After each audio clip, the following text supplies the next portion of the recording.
Hey, what's up, everybody? I'm back. After a long spring and summer of coaching high school ball, travel ball, AAU ball, and running camps, I'm back with some new content. This is going to be a good one. We've got Coach Aaron Kalloff, who is the head women's basketball coach up at Sacramento State. And we're going to ask some questions, get you guys some more information, and I hope you enjoy this interview. So, with no further ado, let's run this intro and then get into some questions.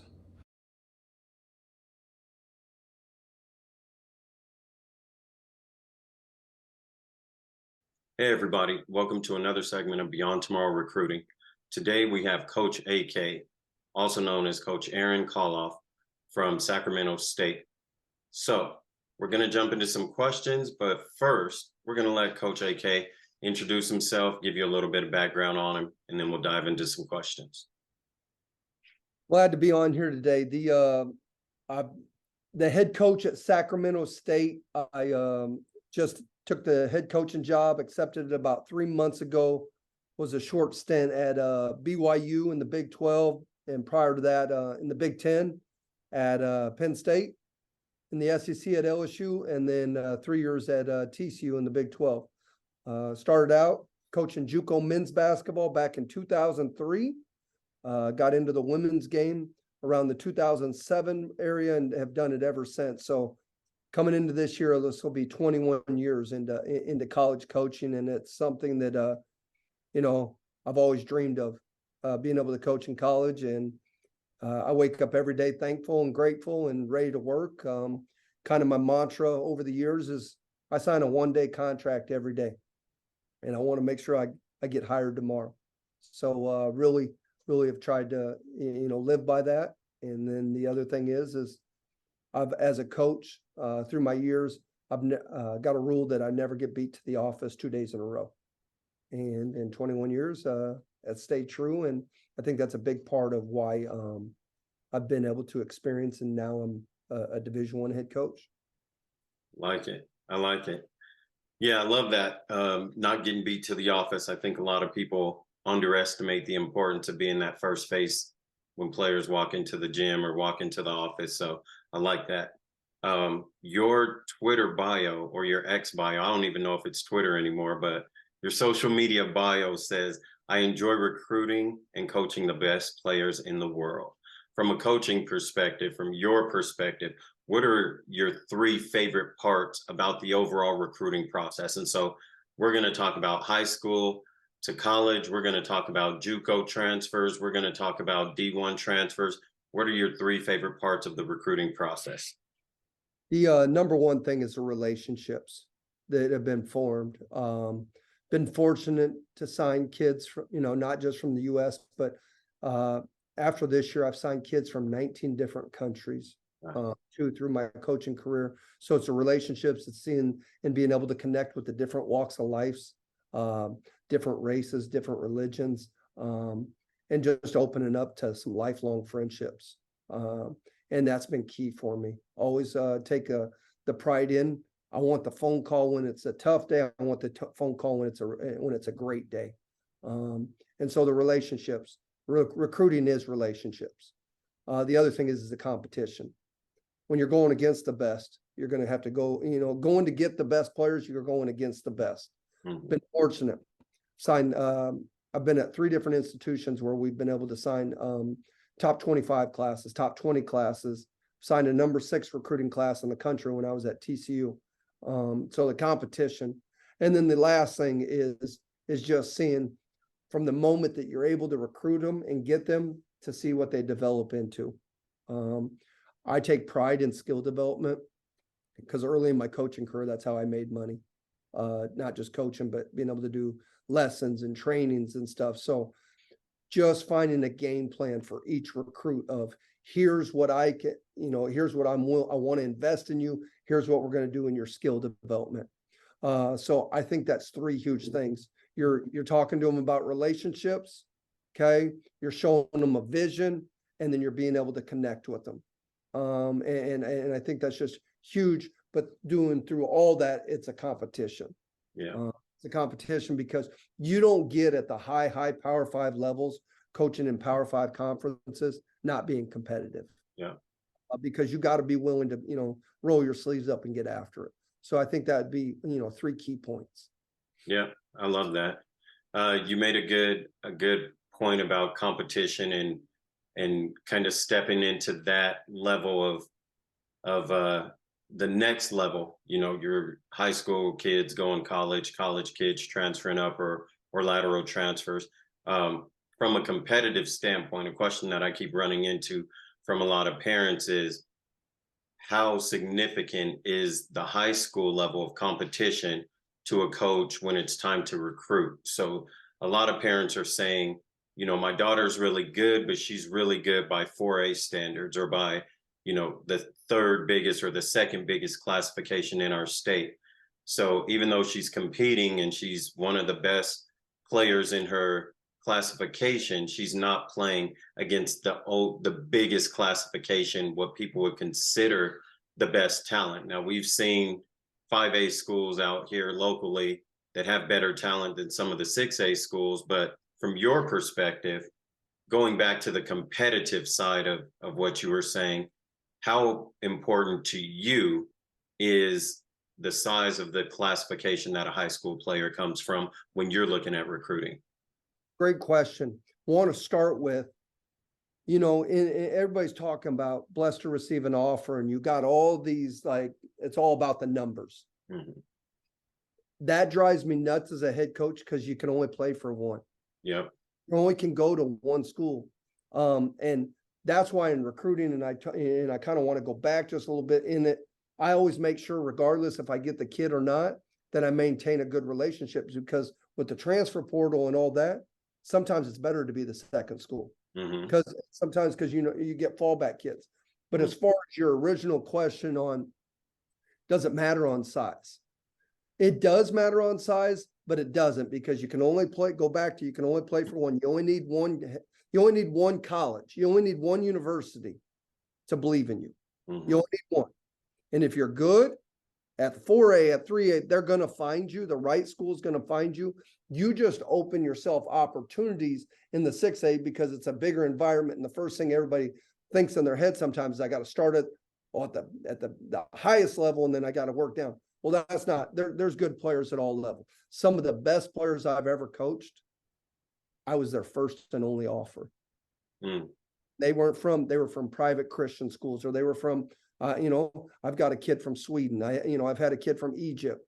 People don't go recruit in them places. Right. And, and speaking in the US, I've got 4 kids out in the state of Nebraska that I've offered right now. I don't get caught. One of my closest friends is the head coach at Anchorage Christian. People ain't going to Alaska to recruit. If you're good, they're going to find you. I think it's very important, not worrying about the size, worrying about who's in your foxhole going to advocate for you. So your AAU coach, your high school coach, you can play at a small AAU club and still be seen. Who you got advocating for you? What's their network look like? You can be at a 4A school. What's their network look like? I know plenty of coaches just like, and it doesn't matter on size, they like where they coach at, and they like the people they're around, and they like their surroundings, that they don't get caught up in that size. Yeah. Now, in a day of social media, and it's driven, social media driven, or cell phone driven, if you're good and you got the right people advocating for you, you're going to be found. Yeah. You're going to be found. Now there is overkill. It's the people that are just pressing I look in my inbox, and I feel like I know them inside and out because I've got 17 messages of different highlight films. That's not relationship driven. Right. That's transactional. That's not transformational. I'm a transformational coach, and in recruiting, I want to transformate. I want to relate. I don't want a transaction. Like, here's what I can do. I want to know what you can do as a person. Yeah. I want to know what you can do as a teammate. I want to know what you're going to be able to do. Is my family going to enjoy being around you? Because the more that people can see in recruiting that you really care about them, the harder they're going to play for you, the more trust they're going to have in you. And that's just in anything. Yeah. And so who's in your corner, who's advocating for you is more important than the size of the high school or the size of the league you're playing in. I love it. I love it. I think a lot of kids need to hear that, and I'm glad you said that.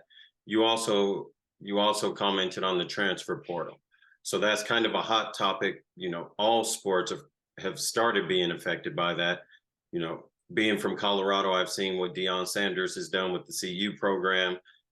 Kentucky's active in the portal, schools like Carolina. It seems like the effect of the transfer portal on top of that COVID year, which gives guys an extra year of eligibility if they started their academic career or their athletic career collegiately during the COVID pandemic. So, as a coach with access to the portal, with players that could potentially leave your program and enter the portal, or you could get to the portal to fill a role in your program to make your team better, kind of give your input on the transfer portal as a whole from a coaching standpoint.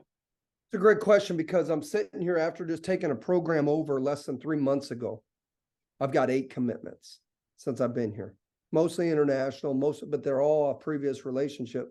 Then I look down the hall, one of my best friends is the head men's coach here. He's going to go into year 2, Power 5 assistant. He's got 7 transfers he's brought in this summer out of the portal. You can win and be effective using the portal, not using the portal. I've had plenty of transfers that I've been able to get out of the portal, and that's why I go back to being the second school sometimes. But I capitalized on the other end from the portal this year. I went and identified high school kids that normally, if these coaches wouldn't be holding out waiting for a portal kid, they'd be like 5 years ago, they'd have been 8 up because they're good enough players. And so they came and played for me. They're going to come play for me. So I'm going to have a heavy freshman class because in timing of it, I got the kids and I was like, hey, I'm developing a new system, a new structure. I have a standard. What's better to do than fresh? And so it's all built on. You're going to see in the Power 5 side of things, they are going to try to go get the more experience because they want to win now, and that's important. So they're going to get kids with experience. There's some schools that have the advantage of the portal because it's easier to get kids into your school. Right. Stanford, not every kid can go to Stanford out of high school, and they sure in the heck can't go as a transfer. So you're probably going to see their recruiting dynamics be a little bit different than, say a Utah or like a Colorado, kind of like we're just talking geographically. So the recruiting portal, I'm a firm believer. I think it's a great thing because sometimes kids make uneducated decisions or impulse decisions, and it's not the right fit. Or in the past, they always feared they were going to have to sit out a year, or they always feared. Now it's easier for them. It's maybe too easy for kids to leave when going gets tough, but it's all you see some of it being so beneficial for kids to have more success at their second school because they're more comfortable and they feel like they made a more educated decision the second time around. What I am not an advocate for is to see a kid transfer 4 or 5 times and get immediate eligibility and experience success, because that's not how the system's designed. Right. I get there's some kids at 3 schools. I get that. That's fine. Like, because things have happened, coaching changes, you want to get closer to home, or maybe you're a grad transfer. But the chronic and person that is always transferring, sometimes it's not the coaches, it's not on the coach, it's on the kid. Like I get that wasn't a good fit. That wasn't well, when you're looking at, hey, it wasn't a good fit 4 times, probably need to look in the mirror a little bit. Yeah. So there's so many aspects of the transfer portal, but I see there's so many benefits too, not only for programs, but also for the players. So kind of going back to what you were saying, multiple transfers, high school kids. So from a college coach's standpoint, you're interested in a player, you look at her transcripts and you see that she's played for 3 different high schools. Do you approach that with the same mentality as, okay, maybe it wasn't the right fit as it was with college? I know with college choices, they have a lot more input. They have a lot more freedom. They have different options and they can go different ways and different perks and different advantages versus high school. High school is just, you're in your local area, you're trying to make a best decision. So from a college coach's standpoint, you go to recruit a kid, you find out that sophomore year, junior year, senior year, she played at 3 different high schools. Do you take that into consideration when you're recruiting her and think, okay, I got to make sure I'm the right fit? Or is that somebody you might come in and want to be that second school option? Well, recruiting's relationships, as I've talked about before. My thing in that is high school's different Hmm. because that kid might be at 3 different high schools because their dads moved up or they had to relocate for work. Hmm. That they, that for whatever reason. My daughter is going to be a 2026 one of the best volleyball players out there. Like she's very, very good, high level. If you think and you looked at her transcript, LSU next year, Penn State next year, BYU next year, Sac State. None of them she's responsible for. None of them. Like it's because of what her dad did. And so movement. And so she is going to be looked at like, why do you keep moving? Hmm. Well, why she's doing that? She's played for 4 different clubs because of where we moved geographically. So there's a reason that happened. Now, then there's also the kid that got in an argument with their coach, got kicked off the team. Then there's this, and then there's every situation is different. Just like in the transfer portal, every situation is different. Yeah. Sometimes you get there and a coaching change has happened or this and like, so you just got to take it case by case. But in high school, a lot of times it doesn't fall on the kid as much because I've seen so much that parents control all the shots. The kid transfers for the high school because the parent didn't give him a choice. Hmm. Because you're not under the kid's rules, you're under the parents' rules or the guardian's rules. So it's Right. a little bit different. And you're also seeing fits for high school. Like it's hard because there's so much politics. As the school, Hmm. it's kind of funny, but is the principal's son playing? Is the school board member's nephew? Like there's so many politics that come into it that dictate who can experience success or even more opportunity. So Yeah. it's a little bit different high school wise. But yes, there are some kids you're like, dang, every time I see you, you're in a different jersey. Yeah. Like whether it be club or high school, that's a red flag. Yeah. Especially if it's a kid's choice or if they've been kind of known for being that kid. Yeah. Yeah. I agree. I agree. So this is kind of the tail end, and this is the part that I really like to open up to the coaches. We call it the fourth quarter.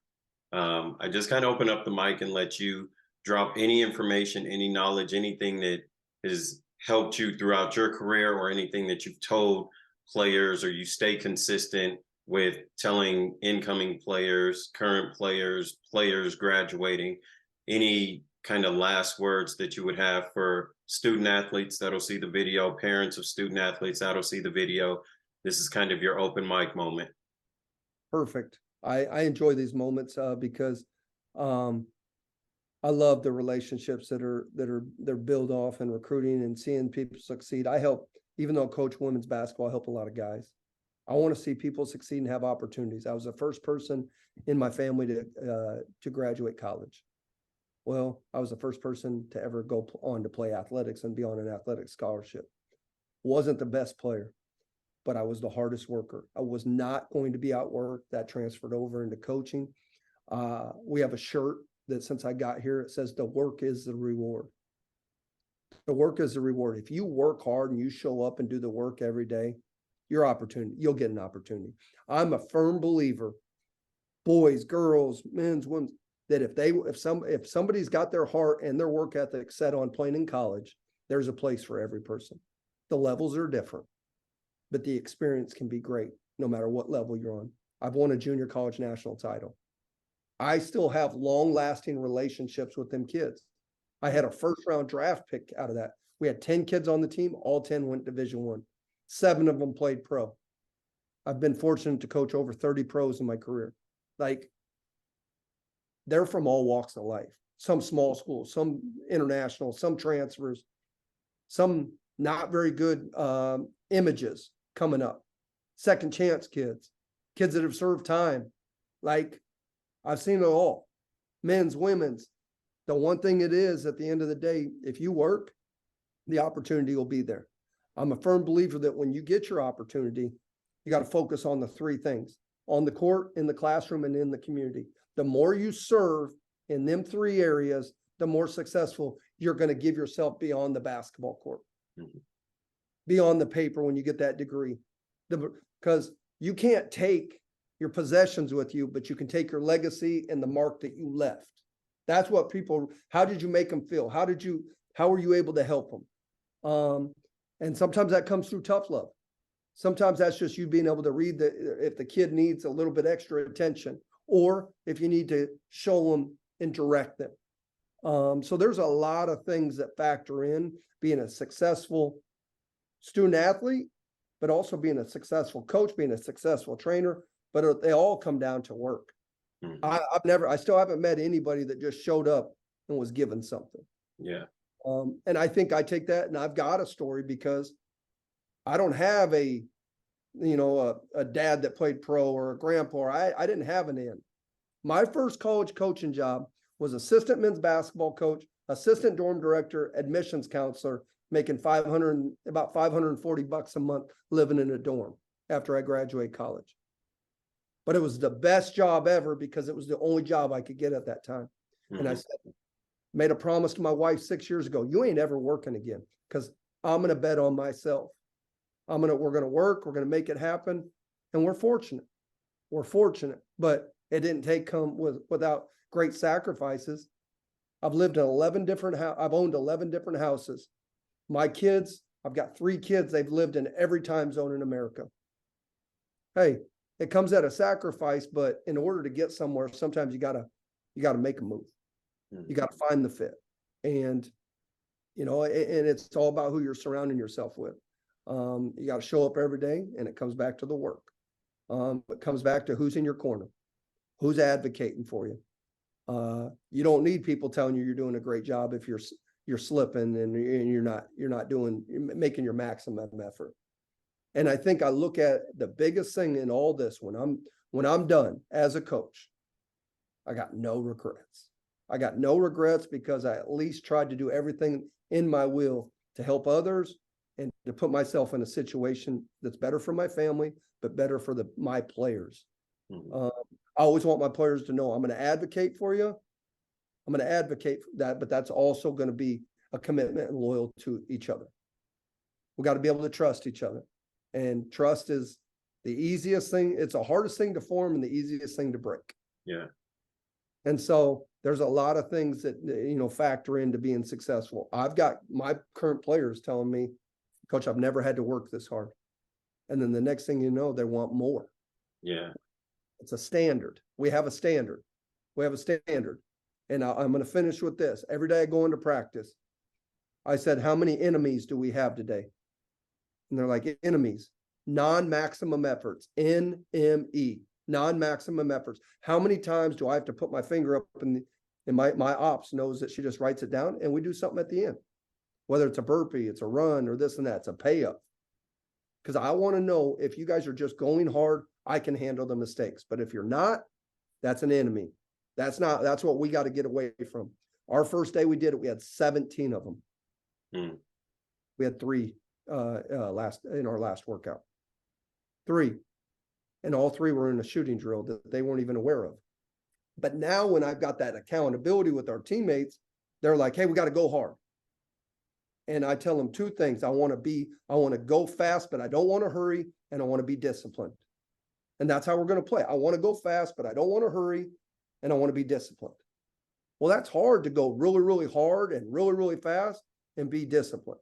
Mm-hmm. But if you can do that, you become unstoppable. And I've been reading the Relentless. I've been reading it and just reading it because it was Kobe's trainer. It was MJ's trainer. And there's the people that are the coolers.